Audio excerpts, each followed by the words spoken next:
오늘 치유 집회로 우리가 같이 함께 하게 되는데요. 말씀을 읽으면서 주님께서 제게 주신 말씀입니다. 제게 주님께서 이 베드로후서 말씀을 읽는 가운데 주님이 저를 이렇게 만져주시고 우리 사랑하는 성도님들을 이런 치유의 손길로 붙잡아 주시겠구나. 이 코로나 시기와 또 똑같이 우리가 어려움의 이 시기를 겪고 있을 때 이것이 나타나는 영적인 의미와 주님께서 이 일을 통하여 우리를 깨우실 때에 우리가 열매를 맺게 하실 때에 그 일이 갖게 되는 의미에 대해서, 그 일이 우리 가운데 있게 될 결과들에 대해서 오늘 우리 베드로후서 말씀을 통해서 함께 믿음으로 붙잡고 기도하고 싶습니다.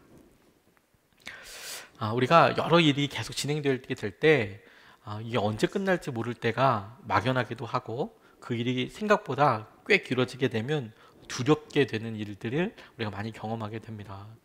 아이들이 실수를 하고 한 번 정도 어려움을 겪을 수 있는데, 문제는 그 아이가 그런 여러 것이 습관이 되고 그런 상황이 됐을 때 이걸 어떻게 언제쯤 이런 시기를 끝내줄 수 있을까, 그 언제까지일까, 그걸 장담하지 못할 때 그게 많이 두려움이 되고 염려가 되죠. 언제 회복될 수 있을까.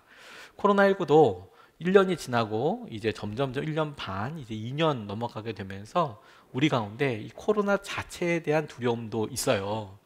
그래서 그것에 대한 병증과 여러 상황들이 있었는데, 그래도 작년에 비하면 작년에는 코로나라는 자체가 가지고 있는 두려움이 있었는데, 이번에는 코로나에 대한 여러 두려움도 있지만 그것보다도 도대체 미래가 어떻게 풀릴지, 이 코로나라는 상황으로 겪게 되는 어려움이 언제 끝날지, 이 일에 대해서 오는 염려와 걱정들이 우리 가운데 많이 있다는 것을 마주하게 됩니다. 삶 속에서.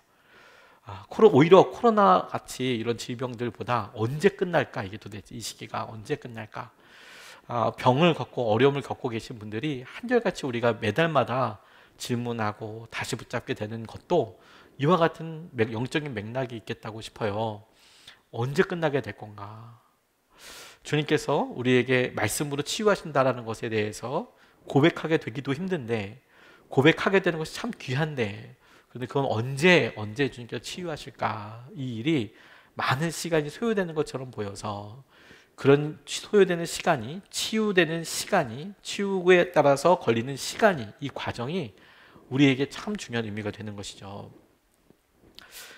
타임즈가 선정한 세계적으로 가장 영향력 있는 신학자로 뽑힌 사람 중에서 스탠리 하워버스라는 분이 계세요.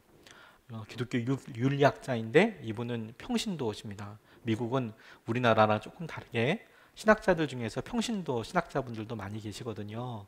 평생 교수로 이렇게 지내시고 기독교 윤리에 대해서 이제 많은 후학들에게 영향을 주셨는데, 타임즈가 선정한 21세기 사람들에게 많은 영향력을 준 신학자로 꼽힐 정도로 미국에서는, 혹은 학자들은 굉장히 유명하게 보는 그런 분이 계세요. 이분이 자기의 자서전적인 책을 한 권 쓰셨는데요.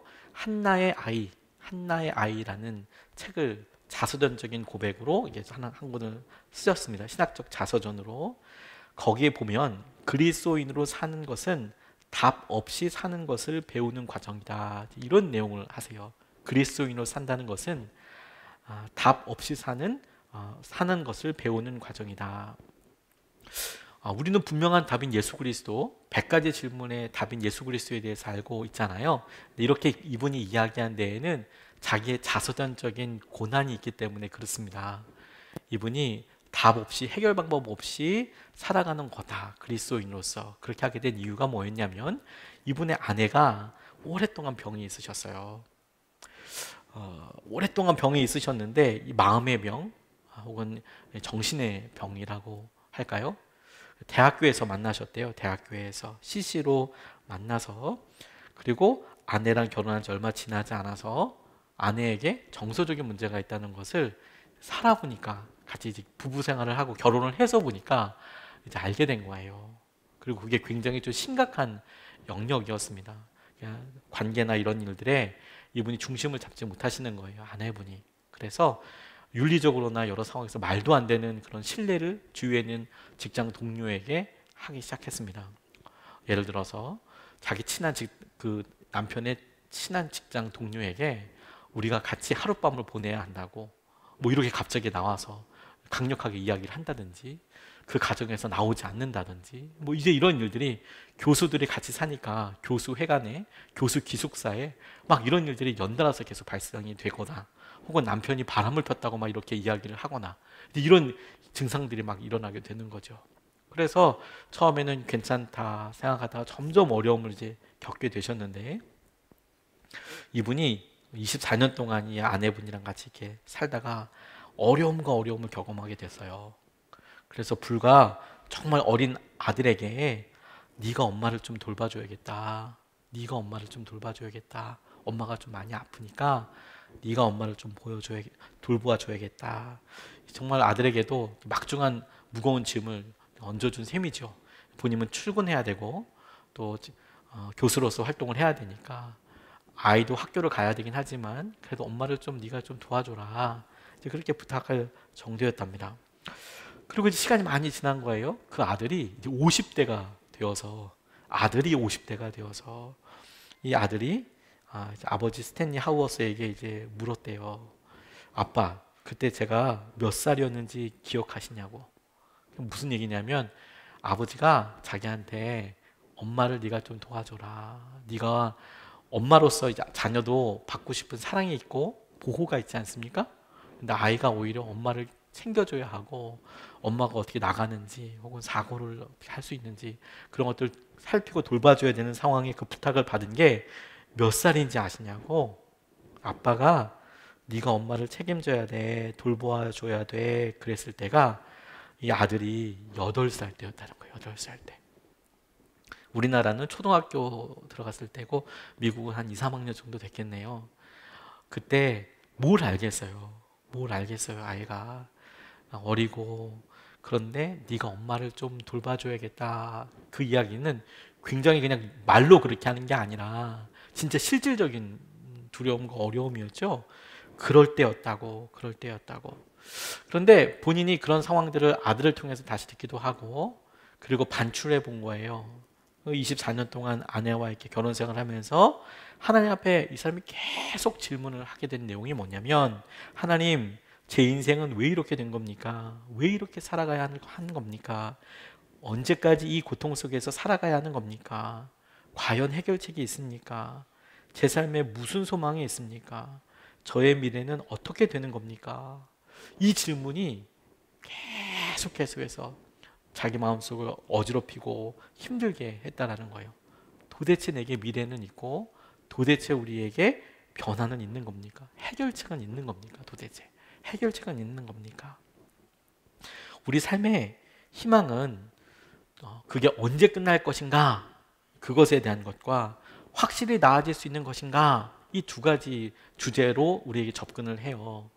언젠가, 그때는 언제인가 하나와 그리고 확실히 나아질 수 있는 것인가 두 개인데 오늘 우리가 이 본문 말씀에서 치유라고 하는 것을 살펴보고 이 치유가 시간과 관련되어 있고 그 치유의 대부분이 시간이 흘러가는 과정이라는 것을 다시 한번 떠올려 보면 결론부터 이야기하면 우리가 바라보는 시선이 마음이 확 변하고 그리고 우리의 몸이 확 변하게 되는 순간 언젠가는 확 변하게 되는 그 순간 하나님께서 우리는 치유를 언제 끝나냐 우리가 느끼고 있는 고통을 중심으로 해서 고통의 끝을 이야기하고 그리고 우리의 몸을 중심으로 해서 언제 나아질 것이냐라고 주목하지만 하나님은 우리의 마음의 상태, 우리의 영적인 시선이 어떻게 변하고 그리고 우리가 어떻게 우리의 삶에 있는 상황들에 대해서 몸이 변화되어 가는지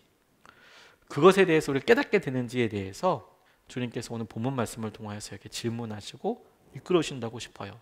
치유하신다는 믿음, 우리가 곤란한 시기를 겪는 이런 시기와 이유들에 대해서 우리가 목적을 쉽게 잊어버리기 때문이기도 해요. 우리가 지금 겪고 있는 이 시기가 도대체 우리에게 어떤 의미가 있는가? 어떤 삶의 목적이 있는가? 저는 베드로 후서에서 그 말씀에 주님께서 응답해 주셨다라고 말씀을 묵상하면서 붙잡게 됐어요.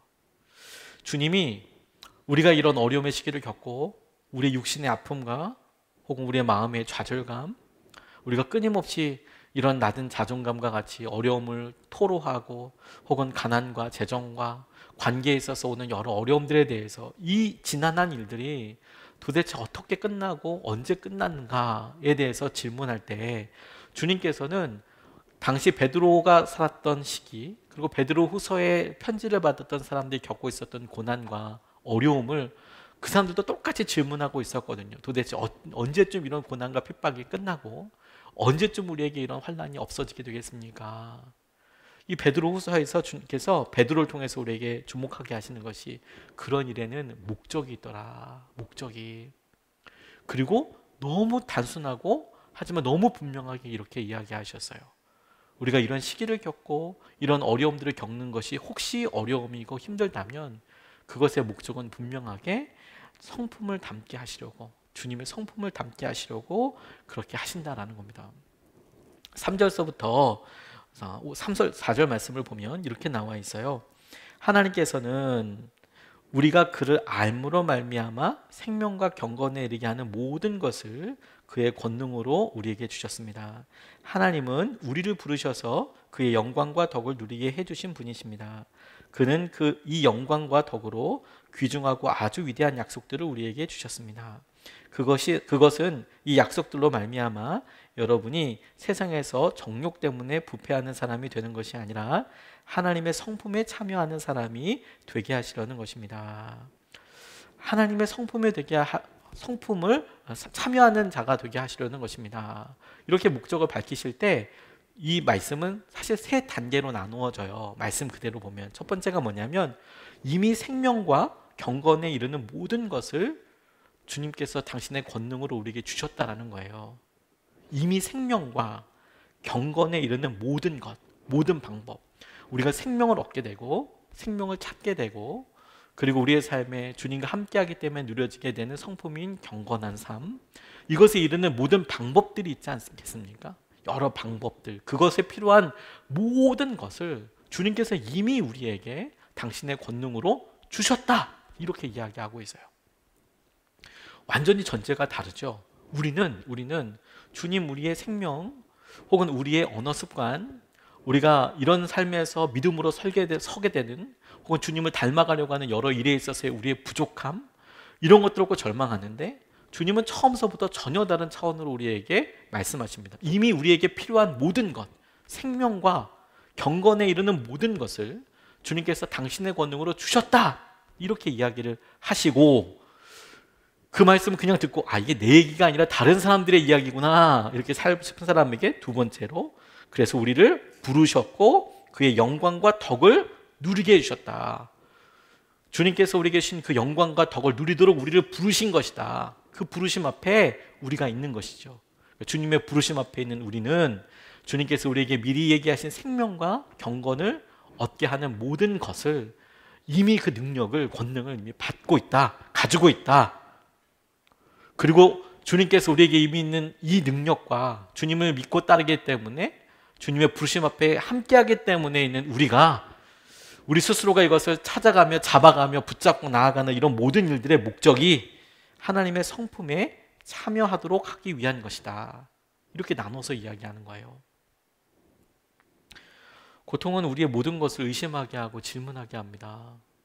맨날 경험했던 일들 새롭게 질문하게 하죠. 그리고 우리에게 과정을 알려줍니다. 먼저는 생명에 그리고 경건에 이르게 되는 모든 것을 주님께서 이미 주신 것에 대해서 우리로 믿음으로 고백하게 하고, 그리고 그 일에 대해서 주님께서 우리에게 원하시는 목적은 너희들이 아픈 상태로, 어려운 상태로 머물러 있는 것이 아니라 주님이 우리를 부르신 목적대로 그 일을 풍성하게 누리기를 원하시고, 그 일을 통해서 하나님은 어떤 분이시고 하나님의 성품을 더 깊이 알아가고 하나님께서 우리 가운데 예비하신 것들을 더 풍성하게 누리게 되기를 원한다.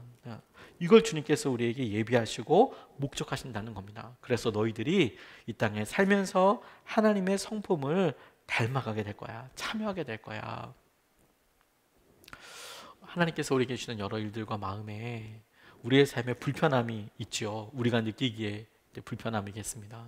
그런데 여러분, 한 악기가 그 악기의 아름다움으로 여러 가지를 할 수는 있겠지만 다른 악기와 같이 연주를 하려고 하면 반드시 줄을 맞추고 튜닝을 서로 해야 되지 않겠습니까? 하나님께서 우리에게 당신께서 하시는 여러 삶의 목적과 당신의 진리, 질서대로 우리를 이끌어 가실 때 우리가 우리 삶의 편한 대로 우리의 기준대로 맞춰서 그냥 쨍쨍거리고 짱짱거리던 그런 악기에서 잡음을 내는 소리에서 중요한 중심음이 되시고 가장 중요한 소리가 되시는 하나님의 소리 앞에 우리가 우리의 삶을 분주하게 맞추고 나아가려면 당연히 우리의 삶에서 쪼여야 될 때는 쪼이고 풀어야 될 때는 풀고 맞추는 시간들이 필요하죠. 그걸 우리가 고난이라고 우리가 부르는 거예요. 우리의 삶에 하나님께서 하신 여러 일들에 대해서 함께 하고 보게 하시려고. 그게 우리의 목적이라는 거예요. 우리를 부르신 목적. 이런 일들을 통해서 주님을 더 알게 될 거고 주님께서 우리 가운데 하시는 당신의 성품에 참여하게 되는 거예요. 어느 사모님이 이런 글을 간증을 하셨어요. 남편 목사님이 섬유 근육통 증후군 희귀질환이랍니다. 너무 아프고 힘든 병에 걸려서 목회를 사임하게 되는 그런 일이 있었대요. 어려운 시기가 확 시작된 거죠. 그런데 그 시기가 됐을 때 큰 아들도 불안증이 이제 신체화되어서 막 고통을 막 호소하는 거예요. 집안이 어렵고 힘들다는 걸 아이들이 이제 불안하고 그러니까 이게 몸으로 나타났나 보죠. 학교도 못 갈 만큼 그렇게 아프더래요. 근데 둘째 아들도 막 짜증이 막 늘면서 학교는 절대 안 가겠다. 막 폭력과 거친 말로 이제 막 표현을 하고 그렇게 드러나게 되는 거죠. 그러니까 남자 셋이서 차례대로 이제 이러니까 남편 목사님은 몸이 희귀질환으로 몸이 아프고 힘들고 첫째는 불안증으로 인해서도 몸이 아프고 그러니까 둘째 아들은 걔라도 좀 철저하게 좀 이렇게 해주고 온순하게 낳아주면 좋은데 그냥 아빠랑 아들이랑 힘든데 이 둘째도 막 이렇게 너무 힘들게 하고 학교 안 간다고 그러니까 이 사모님도 우울증이 찾아왔다는 거예요. 우울증이. 도대체 이 망망대회 같은 때를 어떻게 살 수 있을까? 내가 어떻게 이런 고난 가운데 살 수 있을까? 왜 하나님 저를 버려두십니까? 이런 마음과 어려움이 이렇게 들더래요. 도대체 언제 끝날 줄 몰라서 나아질 것 같지 않아서. 근데 그렇게 1시간쯤 기도를 했을까? 이분의 간증이 논리적으로 말도 안 되는 본인의 삐딱한 기도를 하나님께서 들어주신다라는 느낌이 들더래요. 주님이 이 말씀을 지금 듣고 계시는 것 같다. 그리고 함께 하시는 하나님 앞에 누구에게도 말해본 적 없는 상처와 독을 막 숨가쁘게 쏟아냈대요. 하나님께. 이게 뭐냐고.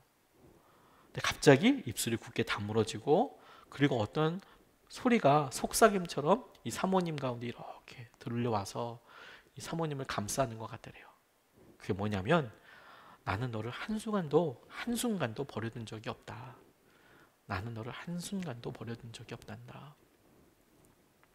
가족 모두가 휘청대는 그 시절 하나님은 이 사모님을 향한 그분의 마음을 보여주시면서 오히려 관계를 돈독히 나가시고 그리고 멀리 계시는 것이 아니라 바로 여기에 나와 함께 계시고 그리고 그분이 바로 성육하신 예수님, 바로 우리 주위에 앉아 계신 예수님, 우리의 영혼이 난파된 것 같고 힘들고 어려울 때 바로 우리 주위에서 함께 가도록 이끌어주시는 그 주님, 그 주님을 알게 하시는 거예요. 예수님이 우리와 길을 가실 때 주님께서 수고하고 무거운 짐진 사람들에게 같이 와서 당신의 짐을 지자고 초청하실 때 이스라엘의 그 멍에가 갖고 있는 2인용 멍에가 한쪽에는 예수님이 있고 한쪽에는 우리가 끼어서 함께해서 주님의 멍에를 이렇게 끌고 가는데 우리는 우리 자신만 힘들다고 이야기를 해요. 근데 여러분 부부가 같이 갈 때도 아내만 힘든 삶이 어디 있고 남편만 힘든 삶이 어디 있습니까? 아내가 힘들면 남편도 너무 힘들고 남편이 힘들면 아내도 죽을 만큼 힘든 거죠. 예수님이 우리와 이렇게 함께 하실 때 우리는 우리의 고난과 우리의 고통을 중심으로만 생각을 해요. 그런데 하나님의 성품에 참여한다라고 얘기할 때 하나님께서 하시는 그 길에 인도하려고 할 때 근데 하나님의 관점에서 보면 하나님이 우리와 함께 멍에를 지시고 우리와 함께 참여하게 될 때 하나님은 우리의 어리숙함, 우리의 연약함 때문에 수치스러우실 수도 있고 아프실 수도 있고 우리를 회유하느라고 힘들고 어려운 상황들 가운데 있으실 수도 있겠죠. 그런데 말이에요. 주님께서는 그럼에도 불구하고 우리가 똑같은 주님의 성품으로 함께 살아가도록 우리를 부르시고 인도하시는 게 목적이라고 말씀하세요. 우리의 아픔이 우리가 오늘 치유를 위해서 기도했을 때 우리의 아픔이, 우리의 한계가 주님께서 당신을 닮아가는 가장 좋은 통로라고, 아니 지금 이 순간에 필요한, 적시에 필요한 우리의 고집 때문에 혹은 우리의 어떠함 때문에 주님이 허락하신 길이라면 그 목적은 우리를 힘들게만 하기 위해서가 아니라 당신을 닮아가기 위해서, 성품을 닮아 참여하기 위해서 우리를 붙잡으시고 인도하여 주신다는 거예요. 우리가 이 시기에 그 주님을 보았으면 좋겠습니다. 하나님께서 그래, 2주씩 반복되는 여러 사회적 거리두기나 지금 이렇게 오랜 기간 동안 있는 것이나 사랑하는 사람이 아프고 힘들고 우리가 코로나라는 압도적인 전 인류가 겪고 있는 이런 재난 상황과도 같은 이 어려움에, 그런데 우리가 매 달마다 기도 제목을 모아보면 코로나가 있기 전에도 아팠던 질병, 그때에도 있었던 질병들이 여전히 우리에게 굉장히 중요한 간절한 기도 제목이 되지 않습니까? 그래서 알았어요. 오히려 코로나라는 것이 중요한 필터? 선글라스의 렌즈처럼 이런 게 아닐 수도 있겠구나. 그 전에 기도했던 대로 지금도 기도하고, 지금도 기도했던 대로 코로나가 없어져도 기도하겠지. 그럼 이 과정들 가운데 뭐가 목적으로 남느냐? 하나님의 성품에 참여하는 거가 남는다는 거예요.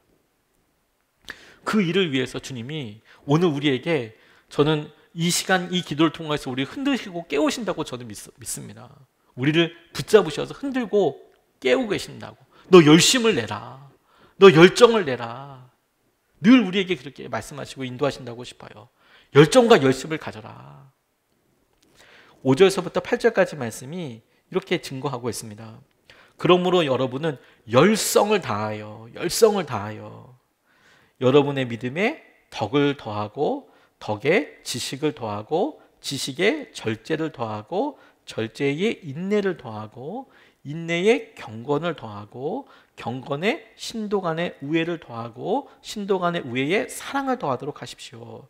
이런 것들이 여러분에게 갖추어지고 또 넉넉해지면 여러분은 우리 주 예수 그리스도를 아는 일에 게으르거나 열매를 맺지 못하는 사람이 되지 않을 것입니다.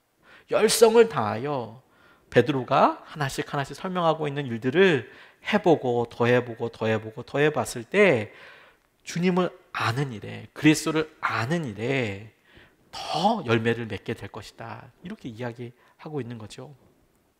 갖추고 넉넉해지려면 열성을 내봐라. 우리가 갖고 있는 믿음을 그냥 믿음의 수준으로만 가만 보면, 베드로의 마음과 생각의 흐름을 감히 한번 이렇게 따라가 보면 믿음으로 하나님께서 우리의 모든 것들을 허락해 주시지요. 어린아이도 그렇게 믿음이 있고 또 어른들도 그렇게 믿음이 있어서 우리가 당장 원하는 일을 주님께서 허락하신다면 우리에게 이루어 주십시오. 그것을 해 주십시오. 이렇게 기도할 수 있겠죠. 그런데 경우에 따라서 여러분, 우리가 이렇게 믿음을 쓰는 게 때로는 전혀 다른 편에서 믿음을 써서 서로가 서로의 믿음이라는 것이 서로가 자기 이익 해달라고 싸울 때에는 이 믿음은 참 너무 험난하고 마음 아픈 믿음이 될 거예요. 그런데 여러분, 그냥 베드로가 이야기해요. 덕이 있어야 돼, 덕이. 덕을 세우려고 할 때도 그냥 덕으로만 충분한 게 아니라 그것이 어떻게 끝나가게 될지, 어떻게 이것이 어떻게 열매 맺게 되는 것이 무엇인지, 이 다음 과정은 무엇인지 지식을 갖고, 그리고 지식을 갖고 살아가되 그것을 집요하게 혹은 그 일이 반드시 이루어지도록 그렇게 너만 살자고 할 것이 아니라 절제하면서, 때로는 그 결과와 과정 가운데 배려도 있어야겠고 사람들에 대한 여러 형편도 살펴야겠기에 인내하면서, 그렇게 인내하면서 너는 막 살아도 되는 게 아니라 하나님 나만 이렇게 힘들어요, 어려워요, 그렇게 막 사는 게 아니라 경건을 유지하면서, 다른 사람들은 다 이렇게 살지 않는 것 같아요. 지금 나만 혼자 이렇게 힘들어요. 엘리야가 그렇게 고백하고 이야기할 때 느끼는 그런 감정을 혹시 느낀다면 힘들고 어려워 보이는 여러 주위의 신도들을 믿어주고 배려해주고 나아가서 그를 사랑할 수 있도록 해봐라.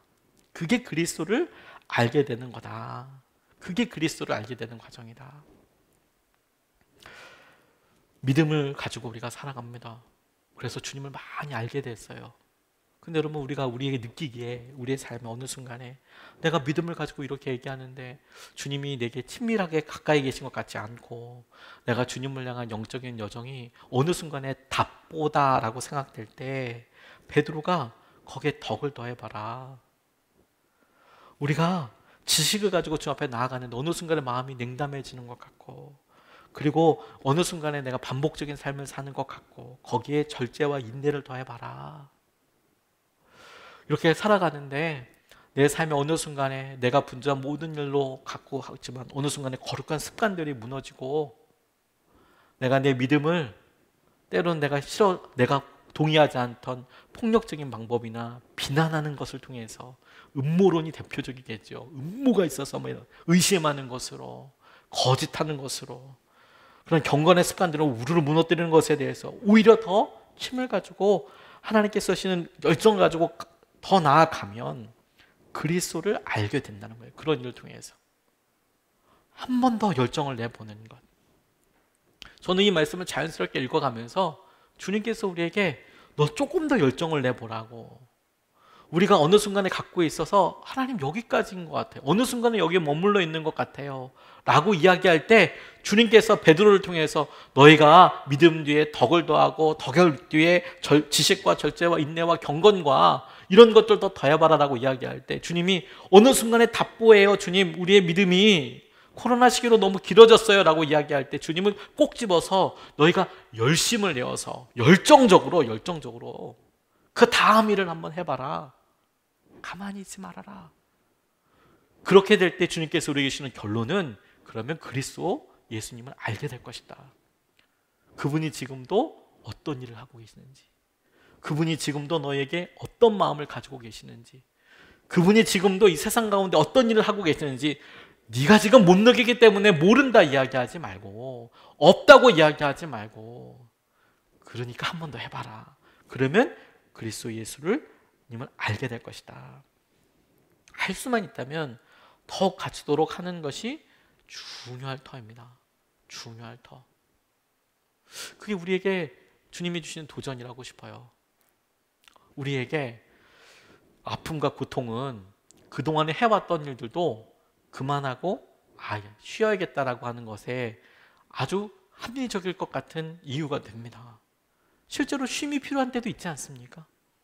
그리고 그 실제로 쉼이 필요하다는 이야기가 우리에게는 정말 사실이기 때문에 꼭 필요한 조언이기도 하면서 동시에 우리 스스로가 그 수준과 상황을 잘 이렇게 조정하지 못하면 어느 순간에 모든 일로부터 열정을 내어서 힘을 내어서 다시 세워가야 될 거룩한 습관들, 경건에 대해서 우리가 포기하는 일까지도 벌어지는 거예요. 안 하게 되죠. 본인이 건강하게 자기의 삶에 있어서 내가 열성을 내야 될 부분과 내가 쉬어야 될 부분과 내가 힘을 내야 될 부분과 그렇지 못한 부분들을 그걸 잘 조정할 수 있으면 좋은데 그게 어느 순간에 뚝 끊어져 버리게 되는 일이 우리에게 참 많아요. 그래서 우리에게 공동체가 필요하고 우리에게 그래서 영적인 도움을 주는 사람들이 필요하겠죠. 지금은 움직여야 될 때라고, 지금은 힘을 내야 될 때라고, 혹은 지금은 조금 쉬셔야 될 때라고. 그래서 같이 공동체 생활을 하는 것 아니겠습니까? 그런데 여러분, 지금은, 바로 지금은 우리 예수님의 사람들에게 지금은 열심을 내야 될 때예요. 지금은 열심을 내야 될 때예요. 우리의 삶에 주님께서 하실 여러 일들이 이럴 때만 알아갈 수 있는 예수님이 있지 않겠습니까? 이럴 때에만 주님께서 하시는 은혜들이 있지 않겠습니까? 그게 우리에게 놀라운 은혜이고 기쁨이 될 거예요. 적어도 우리의 삶이 진짜인지 아닌지가 우리 삶에 처해져 있는 여러 제한적인 환경 때문에 싹 다 드러나게 되는 것이죠. 싹 다 드러나게 되는 것이죠.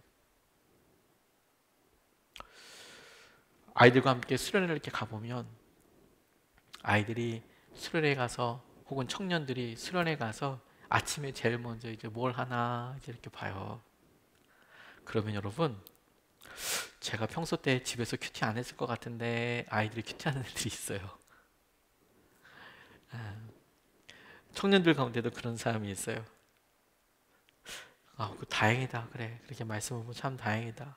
혹은 수련회 때문에, 혹은 단기 선교 기간이기 때문에 그렇게 한다고 하더라도 그것 자체로 너무 예쁘고 아름다운 모습이죠. 그런데 이렇게 가서 이렇게 보면 그 시기에 그렇게 하나님께서 우리에게 그게 의식적이던 그게 다른 사람을 생각해서건 내보는 열심을 그냥 저버리진 않으시더라고요. 꼭 하나님께서 주시는 말씀이 있고 은혜가 있더라고요. 그 일을 포기하는 것이 우리에게 있어서는 하나님을 아는 기회를 놓쳐버리는 것이고, 하나님께서 예수님을 아는 것을 통해서 우리에게 맺게 하시는, 누리게 하시는 생명과 경건에 이르게 하는 놀라운 능력을 스스로 포기하는 것이고, 뿐만 아니라 주님께서 당연히 우리에게 맺게 하실 열매 자체에 대해서 우리가 외면하는 그런 의미가 되는 겁니다. 우리가 맺는 것이 성령님의 열매가 맞다면, 우리가 하려고 하는 것이 우리가 좋은 것이 아니라 주님이 원하시는 열매를 맺는 것이 맞다면, 우리의 아픔이, 우리의 고난이 이때에만 고백할 수 있는 놀라운 능력이 고백이 되고, 이때에만 할 수 있는 반복적인 순종이 되고, 하나님께서 하신 은혜를 누릴 수 있는 은혜의 통로가 되게 하실 거라고 저는 정말로 그렇게 믿습니다. 아무것도 이야기하시지 않는 것 같지만 주님은 정말로 그렇게 우리 가운데 인도하시고 이끌어 주시고 붙잡아 주세요. 지난 산티아고 가는 길 동안 저희가 새벽 예배를 제1차 40일 특별 새벽 기도에 말씀을 같이 이렇게 들었습니다. 저도 날마다 그 말씀을 이렇게 들으면서 하나님께서 이렇게 인도해 주시는 거구나, 이끌어 주시는구나, 그런 생각을 했었더랬습니다. 이번 주에 말씀 가운데 우리가 처음 개척했을 때 아마 2월 초쯤이라고 생각이 드는데, 저희가 이 땅을 사는 것과 관련돼서 온 성도님들과 함께 기도했던 적이 있어요. 우리가 태전동, 지금 바로 이곳을 발견했는데 여기 공장이었고, 그리고 여기가 당시에 저희들 형편으로는 참 꿈도 꿀 수 없는 그런 곳이었거든요. 저희가 생각한 것은 그냥 공장 2층이나 뭐 이렇게 싸게 빌릴 수 있는 곳이 없을까? 이런 생각을 하다가, 여기가 아주 다 허물어지는 건물이고, 그렇다고 하더라도 저희가 이 땅 자체를 구입하는 것을 놓고 정말 간절히 기도하게 됐었잖아요. 근데 간절히 기도할 때 수요 예배 끝나고 운영위원들이 같이 모였습니다. 어떻게 하는 것이 좋겠습니까? 삽시다. 사야 됩니다, 목사님. 뭐 이제 이런 이야기가 있는데, 근데 저희가 이렇게 한번 기도해보는 시간을 갖자. 재정이 어떻게 될지 모르고, 재정이 다 들어와 있는 것도 아니고, 그리고 뭐 대출이 아무렇게 나오는 것도 아니고, 그게 또 대출하는 게 또 부담도 되고, 그러니까 같이 기도해 봅시다. 그래서 목요일, 금요일 이틀을 보내고 토요일 날 6시까지 저희가 액수를 이렇게 정해놓고 그 정도 금액이, 혹시라도 성도님들 가운데 이 이야기를 막 문자를 보낸다거나 이런 식으로 하지 않고, 그냥 새벽 예배 나오시는 분, 금요 성령 집회 나오시는 분, 새벽 예배 목요일 금요일 2번, 금요 성령 집회 1번, 3번 모이는 거지만 기도하시는 분들이 이렇게 오시는 거고, 혹시 그 이야기를 듣고 이 일에 주님께서 하시는 것이다라고 생각하는 분이 있다면 편안한 마음으로 헌금을 해주시고, 주일을 넘기지 않은 이유는 주일에는 모든 성도들이 다 듣게 되니까, 그러면 마음이 어려우신 분들도 있잖아요. 재정적으로 힘들고 어려우시고, 마음은 정말 간절하지만 그렇게 안 되시는 분들도 분명히 계셨기 때문에, 그래서 주일은 넘기지 않고 그렇게 해보자, 그렇게 우리가 운영일을 결정을 하고 했었어요. 이번 주가 그 주간이더라고요. 이번 주가 같이 기도합시다. 기도하면서, 금식하면서 뭐 하나님 간절히 그렇게 되게 해주십시오, 이렇게 기도하지 않았던 것 같아요. 왜? 꿈과 같은 액수였거든요. 당시에 그냥 하나님께서 우리에게 그렇게 챙겨주세요, 하나님 우리에게 필요한 액수가 이만큼인데, 하나님 우리가 그만큼의 액수가 이렇게 그냥 아름아름 있는 성도들 가운데 어떻게 될지 하나님께 다 올려드릴게요. 하나님 올려드릴게요. 네, 그랬거든요. 결론적으로 그 금액이 정확하게 챙겨지지는 않았습니다. 저희가 목표했던 금액이 크기도 했고, 하지만 그렇게 채워진 금액에 또 무시할 수 없는 금액이 현금으로 모아졌어요. 이거 어떻게 될지 모르죠. 이럴 때가 진짜 애매한 거죠. 아니, 그럼 안 하기로 했으니까 아닌가 보다라고 생각하다가 그래도 의견이 계속 이렇게 해봅시다. 그럼 이 상황 그대로 우리 다른 우리 뭐 유기성 목사님이나 다른 분이랑 좀 이야기해 봅시다. 그렇게 하나님께 기도하고 분별하는 과정들을 더 깊이 기도할 수 있게 되었죠. 그런데 무슨 얘기를 하려고 하냐면, 그런데 그럴 때 하나님께서 그 일을 통해서 주님을 의지하는 방법을 그때만 경험할 수 있는 하나님을 그렇게 열심을 내어서 하나님께서 우리에게 소중하게 준다는 것을 기가 막히게 알았거든요. 하나님 그렇게 일하시더라. 우리의 기도를 그렇게 붙잡으셔서 계속 고백을 받으시더라. 그리고 그렇게 행하시더라. 결론이 나지 않았는데도 주님께서 우리에게 기도하게 하시고 여러 상황과 어려움 가운데 또 고백하게 하시고 인도하게 하시더라고요. 우리가 치유를 위해서 기도하는 거, 우리의 삶에 언젠가는 다 하나님 나라로 가겠죠. 그렇죠? 언젠가는 하나님 나라 가겠죠. 그럼에도 불구하고 우리가 감히 믿음으로, 그러나 주님 이번만큼은 우리를 좀 도와주시고 붙잡아 주십시오. 우리가 언젠가 다 하나님 나라 가겠지만 하나님 이번만큼은, 이번에는, 하나님 이 기간에는 우리 삶에, 제 삶에 이때만큼은 하나님 저를 좀 불쌍히 여겨주십시오. 그렇게 기도하는 거 아닙니까? 근데 주님은 그런 기도를 통해서 우리에게 뭘 하게 하시냐고 얘기했죠. 우리의 열심과 우리의 삶이 열매로 맺어가는데, 그리스도 예수를 아는 것을 통해서 열매를 맺어가는 데에 그 일을 쓰고 계시는 거예요. 그런 여러분, 우리가 마음에 한번 거룩한 욕심을 한번 가져봐야 하지 않겠습니까? 우리가 이 기간 동안 우리가 예수님을 어떻게 경험했느냐, 예수 그리스도의 풍성하심을 어떻게 더 깨달았느냐, 알았느냐에 대해서 우리가 마땅한 것이 없다면, 혹시라도 우리가 그런 것에 대해서 자신감이 없다면 우리의 열매라고 할 만한 것이 있게 됩니다. 지금 오늘 베드로가 우리에게 이야기했던 것처럼 그리스도를 아는 것을 통하여 열매가 넘쳐나는 그 결과가 우리 가운데 있었나?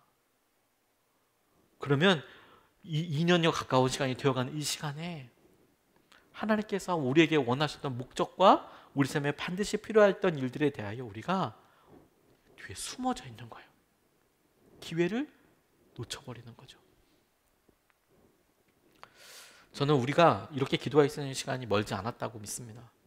왜냐하면 코로나 반드시 끝날 거거든요. 그 삶이 코로나와 함께 가는 삶이 되던, 위드 코로나 시기가 되던, 지금과도 같이 이렇게 비상하게 우리의 삶을 막연하게 이렇게 가는 시기가 얼마 남지 않았을 거라고 싶어요. 또 바뀌고 또 바뀌고 또 바뀌게 되겠죠.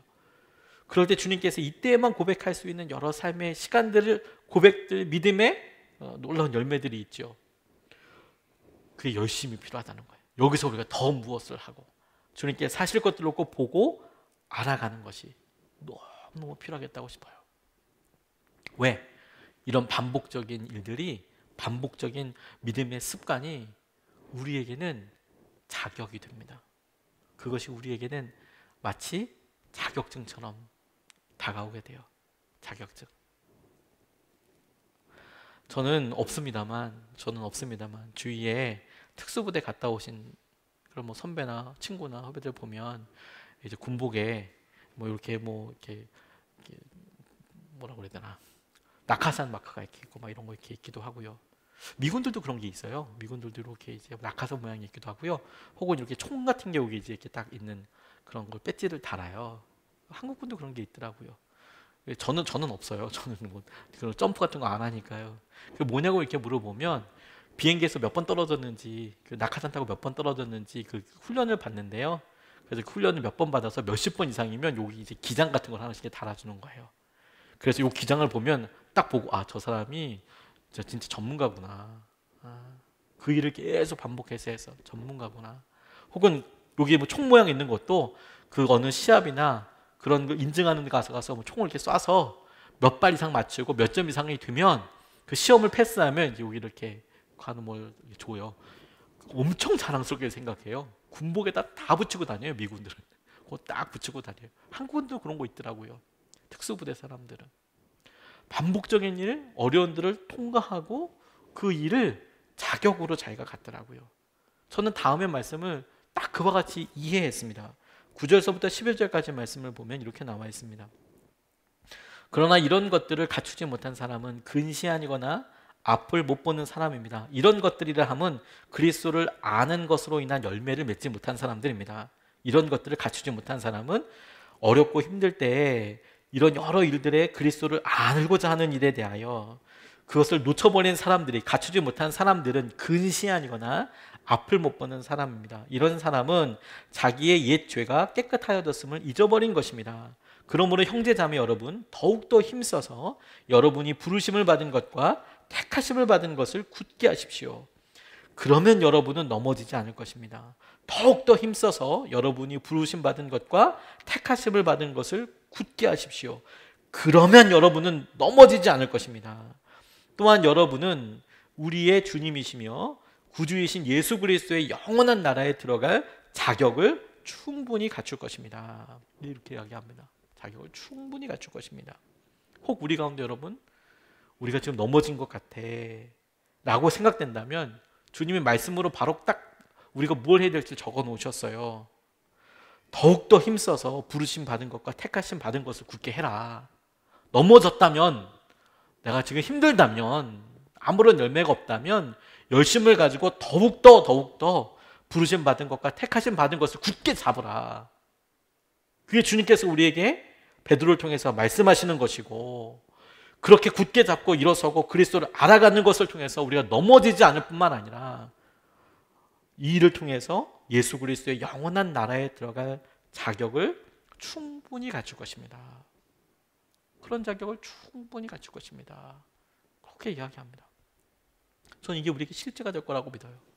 이 자격이 우리가 무슨 어느 훈련소에 가서 뭘 받으면 수료증 받고 자격증을 받고 우리가 구원을 받고 하나님 나라에 들어갈 것이라는 것을 우리가 어떤 자격증 형태로 받는 것은 아니지 않습니까? 어렵고 힘든 일을 반복적으로 했을 때 그 일이 더 이상 내게 어려움도 아니고 힘든 일도 아니고, 내게 그 일이 예수 그리스도의 성품에 참여하여서 주님께서 이 일을 그렇게 하실 거야라고 너무도 당연히 느껴지고 너무도 당연히 그렇게 행하여지고, 그런 사람들만 알아가게 되는 길이 있고 방향이 있어요. 그게 자격이에요. 그게 자격. 이런 과정을 통해서 예수 그리스도의 영원한 나라에 들어갈 자격을 갖도록 하게 해주세요. 이번 주에 동영상을 하나 봤는데 너무 오랜만에 울었어요. 이게 그 믿음과 관련된 것도 아닌데 이게 울었습니다. 아마 5월달에 방송이 된 것 같아요. 저희 집에 TV가 없다 보니까 정시에 잘 못 봐요. 그러니까 나중에 사람들이 보고 좀 늦은 감이 있긴 한데, 강철 부대 이제 그런 게 했었나 봐요. 유명했기도 하고 저도 지나가면서 봤는데 그걸 꾸준히 본 게 아니기 때문에 그런 게 있는가 보다 이렇게만 넘어갔었는데, 거기에 UDT 707 이런 특수 부대 사람들이 나와서 서로 체력 혹은 임무 이런 것들을 하면서 서로 어느 부대가 더 세냐 이런 걸 하는 건가 했나 봐요. 아마 설교 들으시는 분들 중에서 보신 분들도 꽤 있으리라고 생각이 듭니다. 근데 그 중에서 SDT라는 그런 부대가, 다른 부대는 전부 다 하사, 중사, 상사 이런 사람들이 있어요. 그런데 그 SDT는 특별한 대테러 진압하고 이런데 다 병장들인 거예요. 그 차이를 남자들은 확 알거든요. 그게 뭐냐면, 하사관들은 조금 더 훈련을 더 많이 받고 혹은 지원도 하기도 하고 군생활도 조금 더 깁니다. 물론 형태가 좀 다양하기 때문에. 그런데 이제 하사, 중사, 상사가 됐다는 것은 이제 거기에 충분히 더 오랜 시간을 보냈다라는 거예요. 훈련도 더 많이 보냈다. 병장은 뭐냐, 보통 이제 똑같이 들어가서 이병, 일병, 상병, 병장 이러고 나왔다라는 거예요. 똑같이 이제 요즘은 한 20개월인가 18개월인가 20개월인가 이렇게 22개월인가 군생활을 하죠. 그렇게 보내고 제대했다라는 이야기입니다. SDT는 다 그렇게 병 출신의 사람들이고, 다른 부대들은 전부 다 하사, 중사, 상사 직업 군인들이 있던 곳이에요. 몸이 일단 이게 좀 다르더라고요. 몸이 남자가 보기에도 진짜 아름다운 몸, 근육이 이렇게 어깨랑 이런 데가 멋지더라고요. 몸이 뭐 그런 사람들 사이에 좀 호리호리해 보이는 사람들이 이렇게 있으니까 항상 최약체로 이렇게 불려졌던 사람이거든요. 근데 그 훈련을 같이 해봤다 보니까 이 사람들은 뭐 제대한 지도 좀 됐고 그러니까 힘들죠. 그다니 무슨 큰 보트 같은 걸 이렇게 끌고 이렇게 뭐 하다가 한 사람이 다쳤어요. 어깨를. 왼쪽 어깨를 다친 거예요. 아프죠. 그런데 이제 같이 단체 생활을 하니까 그 다음 미션도 있고 그 다음도 미션 있고 뭐 그렇게 하게 됐습니다. 근데 그 훈련하는데 이 사람들이 계속 지니까 마지막에 한 번만 더 떨어지면 아마 이제 실격이 되나 봐요. 이제 팀이 딱 정리가 되는 상황인데 마지막이 40kg 군장을 하고 10km 이제 구보까지는 아니지만 전력으로 이제 빨리 행군하는 거. 40km면 이거 뭐로 얘기할 수 있을까요? 무겁습니다. 40km. 40km 완전 군장을 하면 배낭을 매는데 일어나서 이렇게 숨쉬기도 사실 좀 쉽진 않아요. 40km가. 쌀로 이야기하면 반감 아니겠습니까? 그걸 잠깐 들고 뭐 한 20m, 30m 이렇게 차 있는 데까지나 혹은 쌀독 있는 데까지만 날라도 힘든데요. 그걸 들고 10km 가려고 그러면 진짜 힘들어요.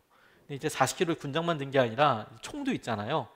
그래서 행군 같은 거 하면 제일 먼저 버리고 싶은 게 뭐냐면 총 버리고 싶거든요. 이걸 이렇게 들어도 불편하고 이렇게 매도 불편하고 목에다 매도 불편하고 어떻게 해도 불편해요. 그러니까 이거 제일 먼저 총 버리고 싶은데 총 버리면 대형 사고가 나지 않습니까? 이렇게 막 메고 막 가는데 이 사람이 아파가지고 어떻게 하지 못하는 거예요. 어깨가 아프니까 너무 아파가지고 힘들어하니까 가방 내놔라 하는데도 끝까지 가겠다고 이렇게 이야기하는데 어쩔 수가 없었어요. 근데 이제 매일 꼴찌가 됐죠. 근데 저기 다른 팀들은 다 반환점 들어가지고 가는데 이 팀이 이제 쭉 그 옆에 팀장이랑 낙오되어 있는 그 사람이랑 같이 가다가 반환점에서 기다리던 나머지 두 동료들이 왔어요. 그래서 이제 들고 있던 거 다 들어서 도와주는데 그런데 이제 드디어 이제 군장들 그때 벗겨주는 거죠. 그리고 이제 다른 친구들 다 돌아주고 계속 그 나머지 얘기를 가는데요. 어떤 장면이 나왔냐면 거기 팀장으로 있었던 김민수라는 사람이 이 40kg를 들고 이 아파서 오른쪽 어깨가 아파서 힘들어하는 친구의 군장을 같이 맨 거예요. 그럼 80kg예요.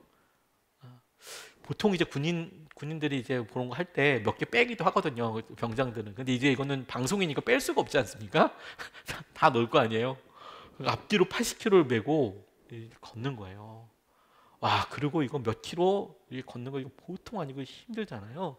근데 제가 어떤 장면에서 마음에 막 펑펑 울었냐면 이 그 어깨가 다쳐가지고 움직이지 못하는 이정민이라는 그 분이 오른쪽에 탄창 이렇게 메고 있는 무거운 가방을 탄약 가방을 들고 자기 왼쪽 어깨가 너무 아프니까 언덕을 이렇게 올라가는데 그 김민수라는 분이 자기 배낭을 지고 군장을 지고 80kg 가져가는데 힘들지 않습니까? 올라가는데 안 되니까 머리를 이렇게 대고 뒤에서 미는 거예요. 그러니까 팔이 이렇게 있는데 머리를 대고 그 군장에다 머리를 대고 막 미는 거예요. 소가 마치 소싸움 하듯이 이렇게 되는 것처럼 이 머리로 정수리로 앞에 자기 배낭을 메고 가는 사람의 뒷 배낭에다 머리를 대고 막 밀어주는 거. 조금이라도 편하게 가라. 자기 가방 메고 있는 사람에게. 와, 그거 보는데 뭐 갑자기 눈물이 확 나더라고요. 울컥 나더라고요. 이게 뭐 그걸 보는 여러 뭐 사람들도 다 아마 저와 비슷한 같은 그런 감동을 다 이렇게 느낀 것 같아요. 저런 전우회라고 할 저런 전우회는 어디서 나오지? 저런 마음은 어디서 나오지? 그런 질문을 할 수밖에 없더라고요. 똑같은 훈련 과정을 겪고 똑같은 어려움을 같이 겪고 그걸 함께 겪고 그 함께 겪은 사람들만 함께 겪을 수 있는 사람들만 누리는 은혜이고 함께 할 수 있는 사람들만 느낄 수 있는 그런 강력한 사랑 아니겠습니까? 사랑? 그런 사랑? 언제 이런 일들 겪게 됐나? 끝없는 훈련과 함께했던 시간이 반복적으로 이런 일들이 내가 비로소 다른 사람의 가방을 짊어질 수 있는 자격을 얻게 하고 내가 한 팀이라는 자격을 얻게 하고 내가 그 사람 옆에 있어도 내가 그것을 함께 한다는 자격을 얻게 해요. 그 마지막이 이렇게 끝나더라고요. 그렇게 막 4명이 헐거먹 힘들게 오는데 앞서 갔던 다른 특수부대 사람들이 막 다 내려와요. 내려와서 자기가 들어주겠다고. 이분들 몸 진짜 좋은 분들이거든요. 뭐 UDT 막 이런 분들이 진짜 몸이 아름답다니까요. 남자가 봐도. 그런데 와서 도와주겠다고. 총 내놓으라고. 혹은 이거 탄약통 내놓으라고. 배낭 풀 수 없겠냐고. 자기가 배낭 들어주겠다고. 그런데 이 네 사람이 안 줘요, 그걸. 자기들 끝까지 가져가겠다고. 자기 목적지까지 그거 가져가겠다고. 그래서 사람들이 다 나왔는데 그 옆에서 뭐 도와주려고 다 내려갔다가 이제 같이 올라가죠. 진짜 고난과 어려움을 같이 겪는 사람들만 갖게 되는 사랑, 강력한 유대 관계. 여러분, 그걸 자격이라고 불러요. 그런 게 자격이에요. 부부 사이에 부부이기 때문에 갖게 되는, 사랑하고 어려운 시기를 같이 통과했기 때문에만 갖게 되는 서로를 향한 놀라운 자격이 있어요. 남편의 자격이 있고 아내의 자격이 있어요. 그리스도께서 우리에게 사랑한다 이야기하시고, 그분께서 우리에게 구주가 되시고, 우리가 감히 그분이 우리에게 어떻게 그런 자격이 있느냐라고 이야기할 때 감히 그런 표현을 쓰는 게 그렇기도 하지만, 그럼에도 불구하고 예수님께서 그냥 거저 아무런 고난 없이 우리의 주님이 되신 것이 아니라 십자가를 지시고 그 길을 우리와 함께 걸어가셨단 말이에요. 그래서 우리의 모든 것이 되실 자격을 주님께서는 당연히 하나님으로부터도 받았지만 우리에게도 그렇게 느껴지는 거 아닙니까?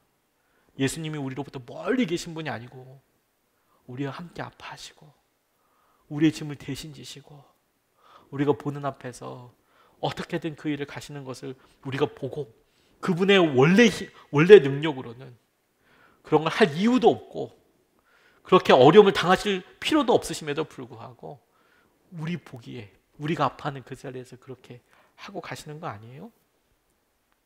저 그거 보고 머리로 밀기라도 해봐야겠다. 내가 연약하고 내가 힘든데 주님께서 나를 위해서 찾아오신 그 길, 나의 죄짐과 나의 상황을 알고 계신 그 길에 나도 머리로도 좀 밀어봐야겠다. 안 된다 하지 않고 머리라도 이렇게 밀어봐야겠다. 이걸 방해하는 것이 근시안입니다. 이걸 방해하는 것이 바로 앞에 있는 것만 봐요. 혹은 앞을 못 보게 하는 거예요. 영적인 소경이에요. 어떤 일이 일어날지 몰라요. 그래서 내게 중요한 이런 일들을 보지도 못하고 고백하지도 못하게 해요. 주님은 다시 오십니다, 여러분. 주님은 다시 오세요. 주님은 우리를 회복시키십니다. 주님은 우리를 회복하실 뿐만 아니라 주님은 우리를 다 구원하실 것입니다. 당신을 찾는 자들을 구원하실 것입니다. 주님은 우리의 생명이십니다. 주님은 이것을 내놓지 않으실 겁니다. 그래서 우리에게 주님께서 놀라운 주의 은혜로 이미 함께하고 계세요. 이 치유의 시간은 치유에 걸리는 시간은 주님께서 우리의 성품을 다듬으시고 우리에게 우리의 열심과 열정을 계속 불러오시는 거예요. 왜? 그 열심과 열정을 다른 말로 사랑이라고 이야기하거든요. 왜? 우리가 주님께서 자격을 갖게 하실 때 그 자격을 다른 말로 사랑이라고 이야기하거든요. 우리가 같이 그 길을 갈 때 주님이 보시기에도 누가 보기에도 우리 스스로가 당당하고 우리 스스로가 힘있게 내가 주님 사랑했다고 이야기할 수 있는 자격이 되는 거거든요. 사랑하는 사람들에게만 있는 은혜요 기쁨이 있는 거예요. 그리고 여러분 그 사랑이 오늘 저와 여러분들 치유하세요.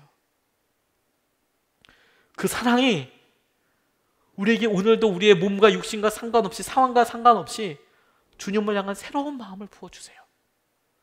그리고 그 새로운 마음이 우리의 시선을 바꾸고 우리의 몸의 상황을 완전히 바꿔버릴 거예요. 우리를 당신의 놀라운 은혜로 깨끗하게 하여 주실 거예요. 이걸 우리가 다시 한번 주 앞에 기도하면 좋겠습니다. 이것을 다시 한번 주 앞에 쌓으시는 은혜 가운데 우리가 볼 수 있으면 좋겠습니다. 주님이 우리에게 보이신 길은 생명의 길이에요.